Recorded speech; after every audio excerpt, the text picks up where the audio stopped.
그들이 얼마나 하나님을 떠나 있었는지에 대한 과거와 그리고 하나님께서 제한을 두시고 언제까지, 그래서 그 70년 동안 하나님과의 관계를 하시겠다는 그 내일을 함께 바라봐야 된다라고 말씀을 나누었습니다.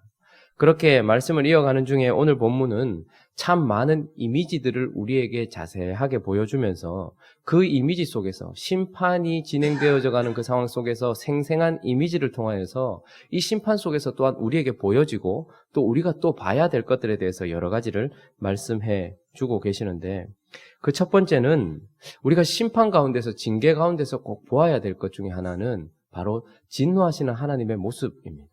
그 진노하시는 하나님의 모습을 반드시 보아야 되고 그것을 마음에 새겨야 합니다. 오늘 30절부터 보면 여러 가지 이미지들이, 오늘 여러분들 성경을 읽으시면서 여러 가지 이미지들이 보이셨을 텐데 30절부터는 이 진노하셔서 징계하고 계시는 하나님의 모습을 우리가 좀 생생하게 느낄 수 있도록 여러 가지 모습을 보여주는데, 30절에 보니까 그러므로 너는 그들에게 이 모든 말로 예언하여 이르기를 여호와께서 높은 데서 표하시고 그의 거룩한 처소에서 소리를 내시며 이렇게 말하고, 38절에도 그가 젊은 사자같이 이렇게 얘기합니다. 지금 징계하시고 심판하시는 하나님의 모습이 젊은 사자가 부르짖고 있는 듯한 아주 무서운 모습임을 우리에게 보여주시고, 또 그 이후에 보니까 포도 밟는 자같이 흥겹게 노래하시리로다 이렇게 얘기합니다. 포도즙 틀이 나오면, 구약 성경에서 포도주와 관련된 포도즙 틀이 나오면 언제나 심판과 관련이 있습니다. 왜냐하면 포도를 밟고 있을 때에 그 포도즙 틀을 넘어서 그리고 그 밑으로 흘러나오는 그 포도주는 피처럼 보이거든요.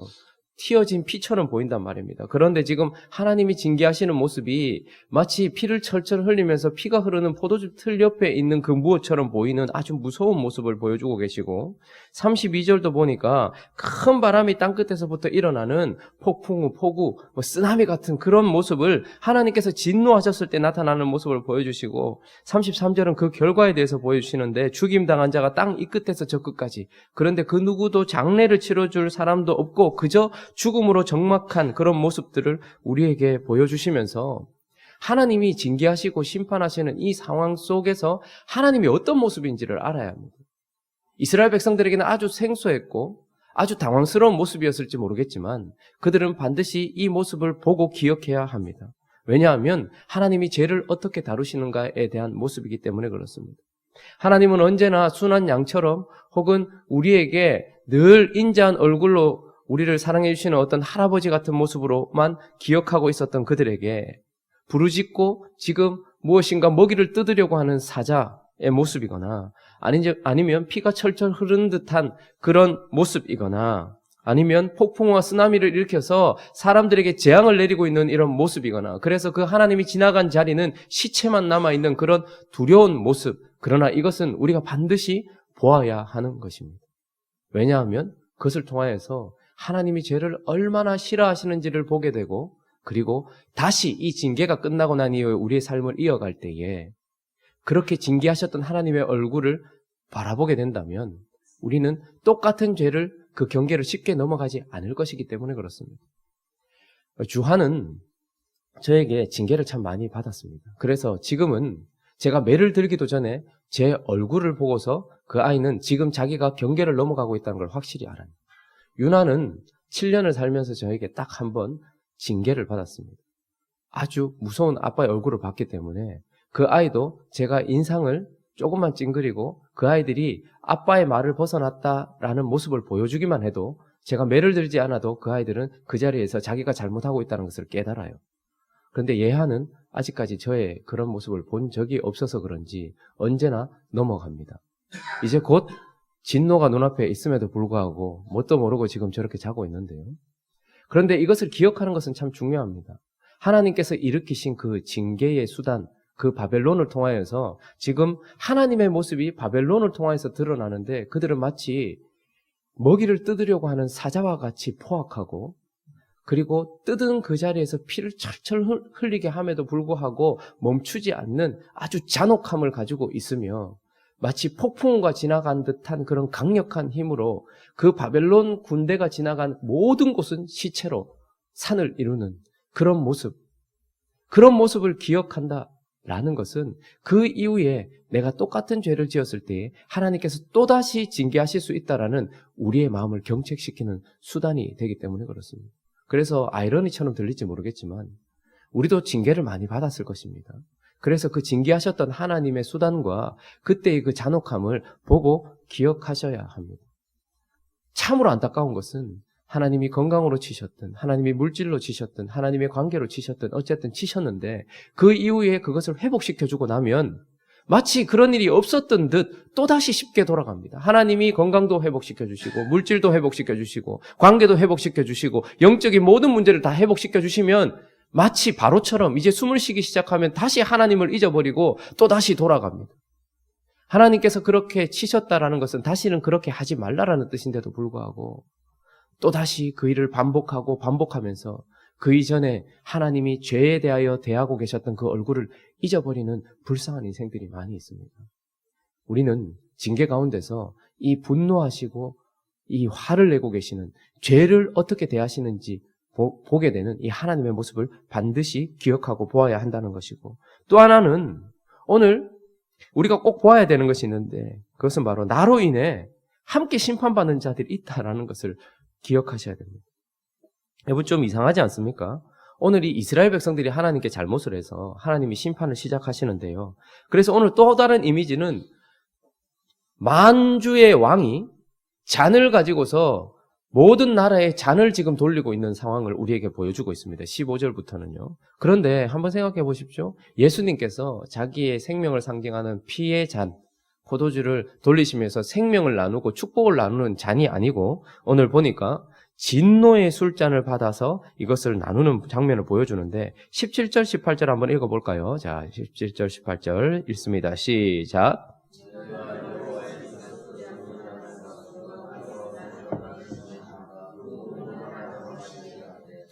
예루살렘과 유다 성읍들과 그 왕들과 그 고관들로 마시게 하였더니 그들이 멸망과 놀램과 비웃음과 저주를 당함이 오늘과 같으나.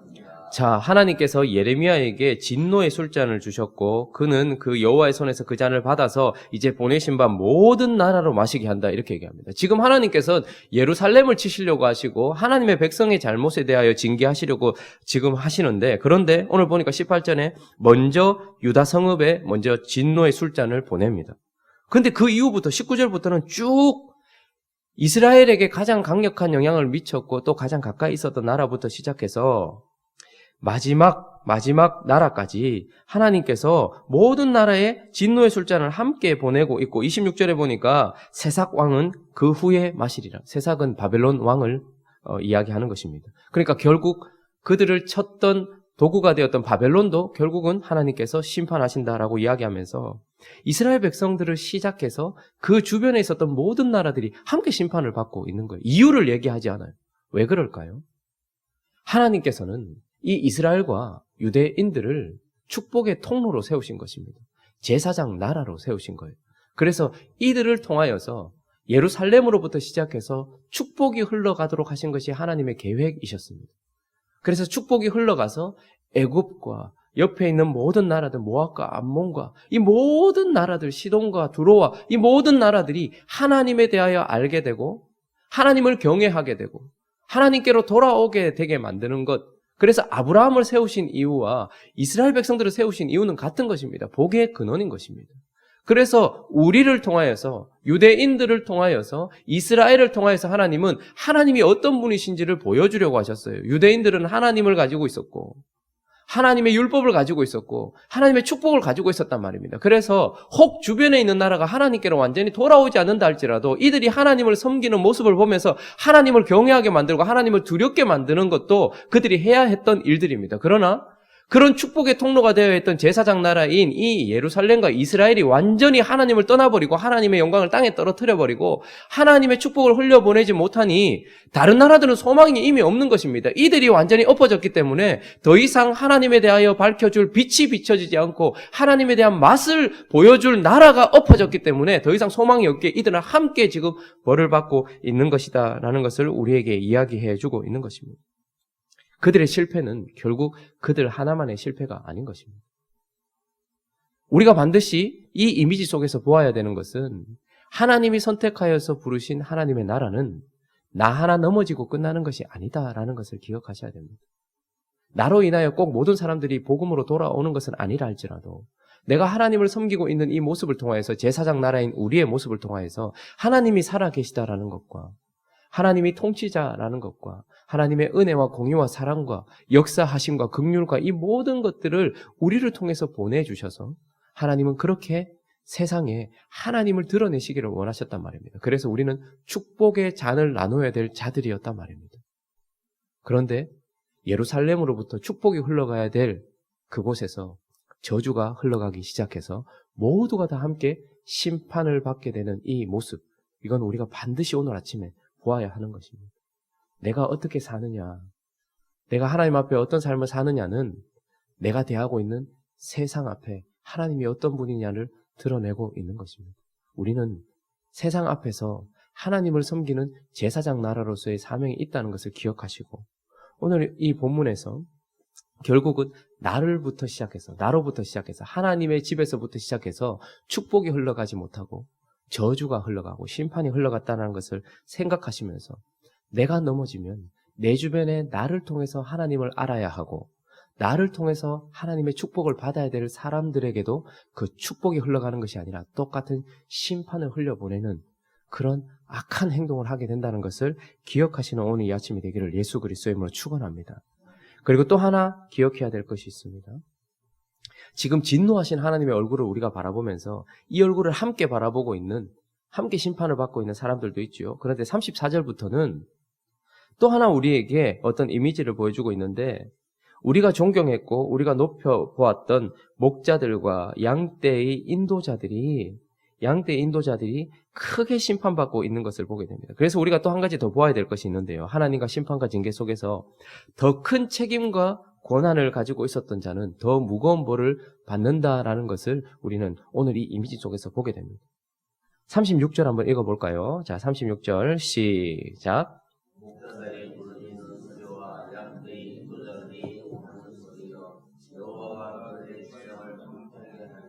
지금 여러 가지 이미지가 보이죠. 사자처럼 일어나서 우리를 징계하시는 무서운 하나님이 이제 술잔을 돌리시면서 징계를 시작하시는데 나로부터 시작해서 주변에 있는 사람들에게 징계를 하시는 모습, 술잔이 넘어가면서 이들이 황폐해지는 모습뿐만 아니라 지금 저기 보니까 또 한 장면이 보이는데 거기에 양떼들의 목자들과 양떼들의 인도자들이 더 큰 심판을 집중하여 받고 있는 것을 보게 됩니다.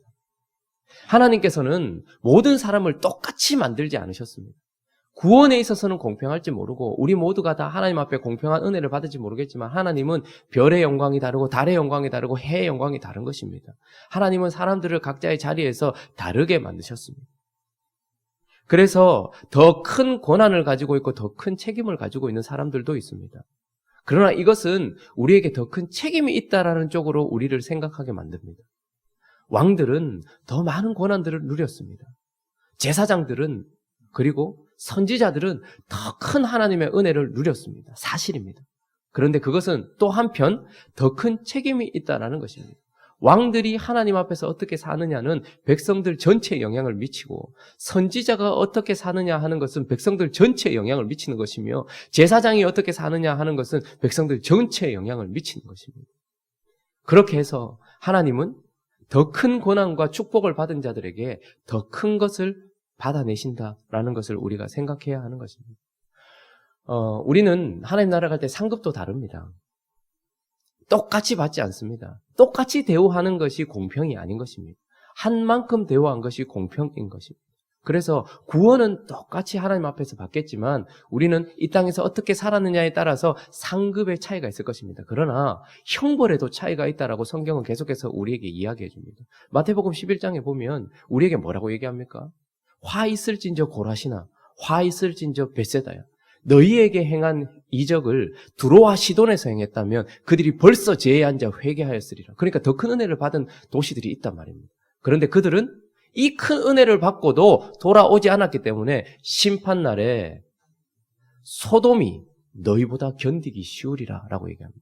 화 있을진저 가버나우마라고 얘기하면서 심판날에 소돔과 고모라가 너희보다 더 견디기 쉬우리라. 그러니까 심판날에 똑같은 심판을 받는 것이 아니라 더 무거운 심판을 받는다라고 얘기해요. 누구에게? 더 큰 은혜를 받았고 더 큰 권한을 가지고 있는 자들이 더 큰 벌을 받게 되더라는 말입니다. 하나님께서 요구하시는 만큼 살아가지 않았을 때에 더 큰 권한을 받고 은혜를 받은 것을 가지고 하나님을 섬기지 않았을 때 그들은 더 큰 벌을 받더라라는 것입니다. 목사로서 저는 참 많은 은혜를 하나님께 받고 있다고 생각하고 있습니다. 그러나 이것은 누리라고만 주신 것이 아니라 더 큰 책임이 있다라는 쪽으로 가야 됩니다.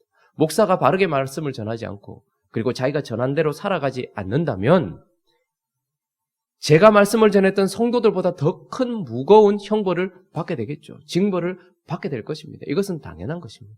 왕들은 백성들 앞에서 집중하여서 지금 더 큰 벌을 받고 있는 이미지를 지금 우리에게 보여주고 있는 것입니다.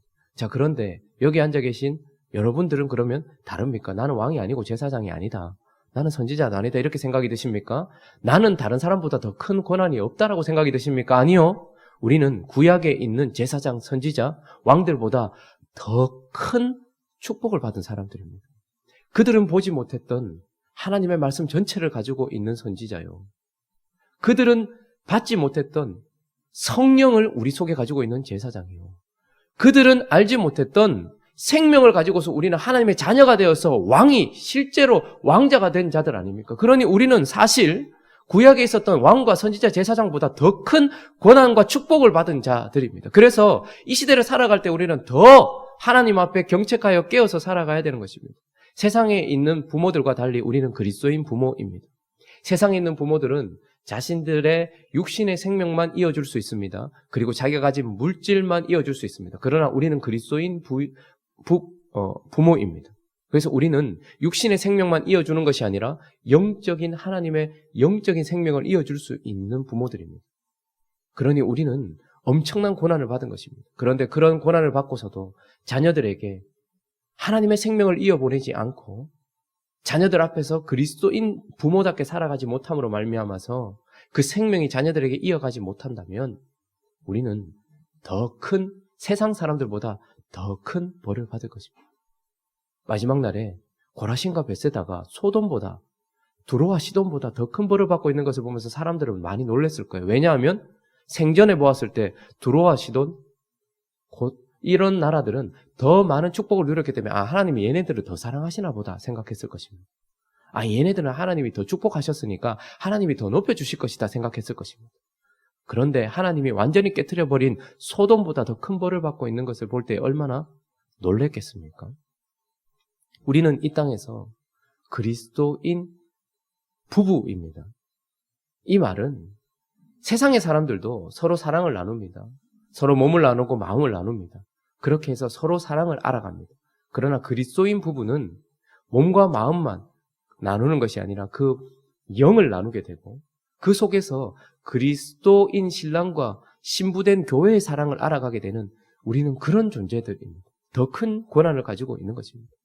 여러분들은 그리스도인 남편답게 살아가고 계십니까? 여러분들은 그리스도인 아내답게 살아가고 계십니까? 세상 사람들보다 더 못한 도덕적 수준을 가지고서 부부관계를 이어가고 있지는 않습니까? 마지막 날 하나님 없이 살았던 날마다 부부싸움했던 그 부부보다 어쩌면 하나님 앞에서 우리는 더 큰 벌을 받고 있는 모습을 볼 수도 있을 것입니다. 우리는 그리스도인이다라는 그 큰 은혜 앞에서 더 큰 책임이 있는 존재다라는 것을 기억하시면서 오늘 이 심판과 징계 속에서 보여지는 이 이미지 속에서 우리가 꼭 보아야 될 것은 바로 큰 은혜와 권한을 받은 사람은 더 큰 징벌을 받을 수 있다라는 것을 보아야 하는 것입니다. 오늘 이 아침에 하나님 앞에서 거룩한 자 앞에서 죄를 어떻게 대하고 계시는지 하나님께서 그 진노하신 얼굴을 영의 눈으로 바라보면서 잊어버리지 않기를 예수 그리스도로 축원합니다.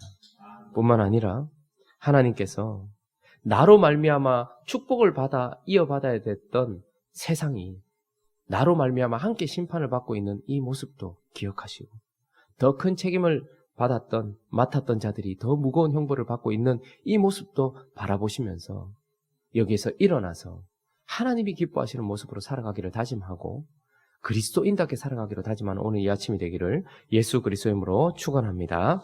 우리 같이 한번 기도하겠습니다. 심판에 대한 이미지를 우리에게 보여주시는 하나님 앞에서 우리는 과거도 바라보고 현재도 바라보고 미래의 소망도 바라보기를 원합니다. 그러나 더 구체적으로 그 가운데서 징계하시는 진노하시는 하나님의 모습도 바라보고 이 무서운 얼굴로 나로부터 시작해서 세상을 심판하시는 그 하나님도 바라보고 더 큰 책임을 맡았던 무거운 벌을 받는 자들을 심판하고 계시는 하나님을 바라보면서 내가 어떻게 살아야 될지를 오늘 이 아침에 다시 한번 가늠하고 하나님 앞에 우리 마음을 토로하는 이 시간이 되게 해달라고, 그리고 바르게 살아가기를 다짐하는 이 시간 될 수 있게 해달라고 우리 함께 기도하고 각자의 기도 제목들을 가지고 또 나라와 민족을 위해서 함께 기도하며 나가도록 하겠습니다. 기도하겠습니다.